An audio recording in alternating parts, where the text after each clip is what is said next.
L'Église et la communion fraternelle avec d'autres croyants est une ressource pour notre lutte contre le péché. Jésus a envoyé ses disciples deux par deux, Matthieu 10, 1. Les missionnaires du livre des Actes ne sont pas partis un par un, mais par groupe de deux ou plus. Jésus nous demande de ne pas abandonner nos assemblées, mais de profiter de ces occasions pour nous encourager les uns les autres à l'amour et aux bonnes œuvres. Hébreux 10, 24, 25. Il nous dit aussi de confesser nos péchés les uns aux autres. Jacques 5, 16. Les livres des sagesses de l'Ancien Testament nous disent que tout comme le fer aiguise le fer, l'homme s'aiguise au contact de son prochain. Proverbe 27, 17. Et que le nombre est une force, Ecclésiaste 4, 11, 12. Certains chrétiens ont découvert que le fait d'avoir une personne de confiance à laquelle se confier quant à leur lutte contre certains péchés tenaces, qui puisse parler avec eux, prier avec eux, les encourager et même le reprendre en cas de besoin peut être une grande bénédiction.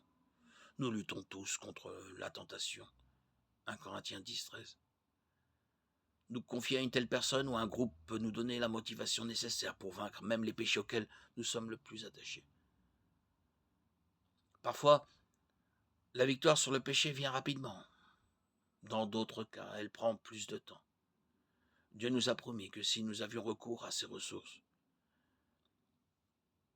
il transformerait nos vies petit à petit. Nous pouvons persévérer dans notre lutte contre le péché en sachant qu'il est fidèle à ses promesses.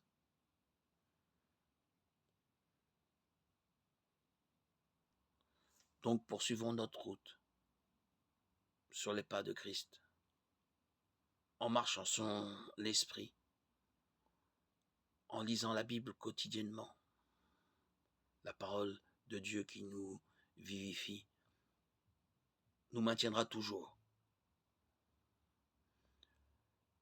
Rester le plus souvent en prière, en permanence, en contact avec Dieu,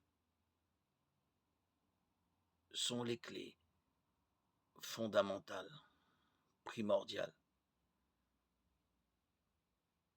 les armes pour triompher du péché.